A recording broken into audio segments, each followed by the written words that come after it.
Hi, everybody. Welcome to another edition of My Two Cents with Bryan Tweed. And very excited for a unique podcast series that we are developing along with Kelly Boykin, who's the founder of Growth Curve Advisory. And Kelly brings a wealth of experience in the staffing segment, particularly in navigating MSP environments and relationships. And so we wanted to bring Kelly on to My Two Cents to really talk about some best practices and evaluating if you want to be a supplier into MSP programs, or how to best support and be, a strategic advisor and not just a transitional vendor. So, Kelly, welcome to My Two Cents. Very excited to have you. Thanks for having me. I'm really excited to have this conversation. Absolutely. And so really, I think as we think about, the MSP VMS environment continuously changing, I think that the reality is, I think the question is, to MSP or to not MSP. And so, businesses that either been focused on retail environments or, haven't necessarily, dipped 2 feet into the waters of MSP worlds, wanted to get your sense as to, what are some of the thought, patterns or indicators, to a staffing firm about should they venture into an MSP delivery world? Yeah, I think it's an interesting time when it comes to this. And look, I've been in the industry forever, before MSPs, and things were probably much simpler back then. In fact, I know they were simpler back then. So many staffing firms have been faced with this decision of, do we want to play in this space or not? And personally, I don't think there's a right or wrong, a yes or no. I think many staffing firms really just shouldn't. But I think more and more companies are finding themselves in this space really for a couple reasons. Number one, you're working with companies that you were working with directly, you loved it, they had a great relationship with you, and then they brought in an MSP. And now you have to be a part of the program. You don't really have a choice.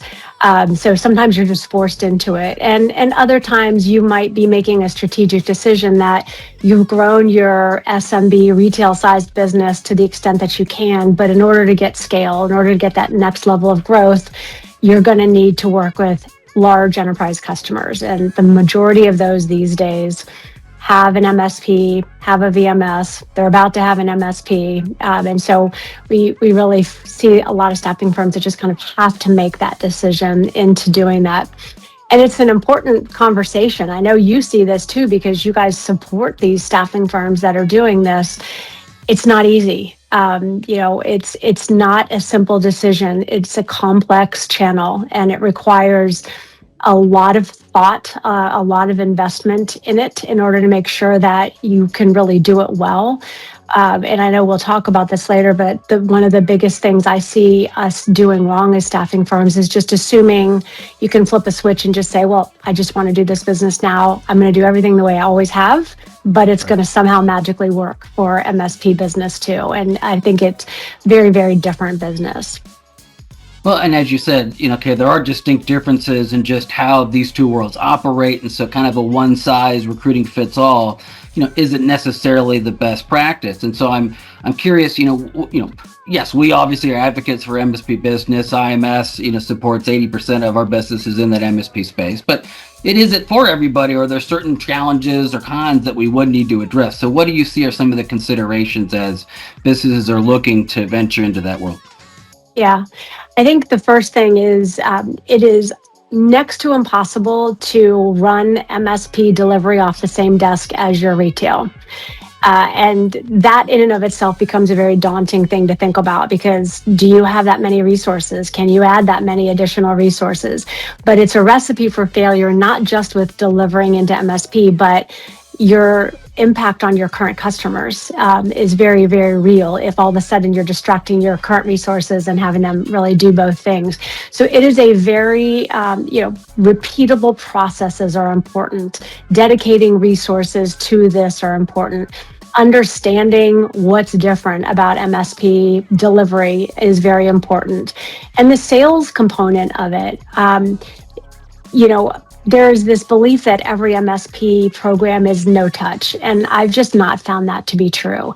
Right. I wish it was that clear cut in some ways. There are a lot of shades of gray of what contact can and can't look like. So thinking through, what does my sales or account management structure need to look like? How do we add value? How do we influence the process? How do we have a relationship with the program team? But that's probably going to look different and may very well be a different type of individual or a different sales resource than what you had before. Because you're not going to have unfettered access very often to hiring managers.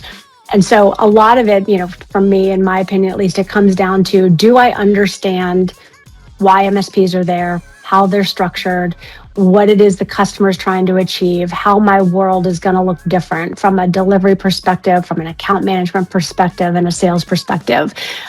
So everything. You don't have to think about anything except for all of the things as you're thinking about this. But those are some things.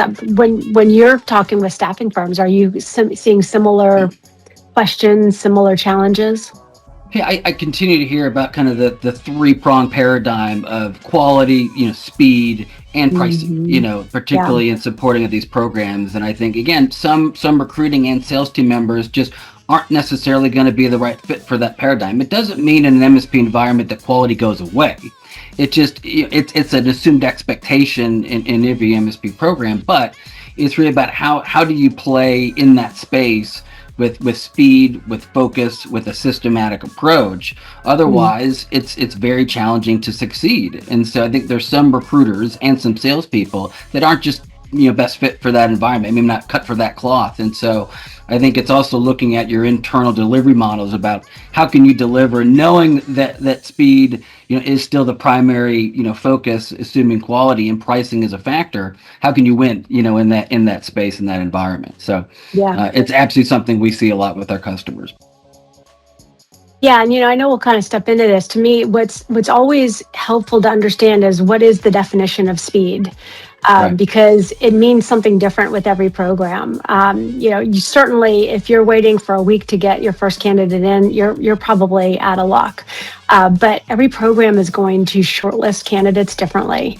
And so you might have 2 hours and you might have 48 hours. And understanding that really helps to calibrate. When we say speed, is this something we can even fathom ourselves doing, or is it doable, based on what we've learned about this particular program? Absolutely. I think, Kelly, you bring up a lot of great, considerations and things to think about, particularly if you're working with clients that are navigating towards, an MSP world, or wanting to look at avenues to increase, revenue and market share by getting into that space. And so really excited about the next segments in on our discussion about how to win in an MSP environment. And as you said, I think, the key to success in an MSP is not necessarily working harder, but it's about really working smarter and working in a more systematic approach. Well, Kelly, thanks again so much for initial insight. I know that those watching have a better understanding of to MSP or to not MSP. And the great thing is that this is just the first part of a 5-segment series of our podcast.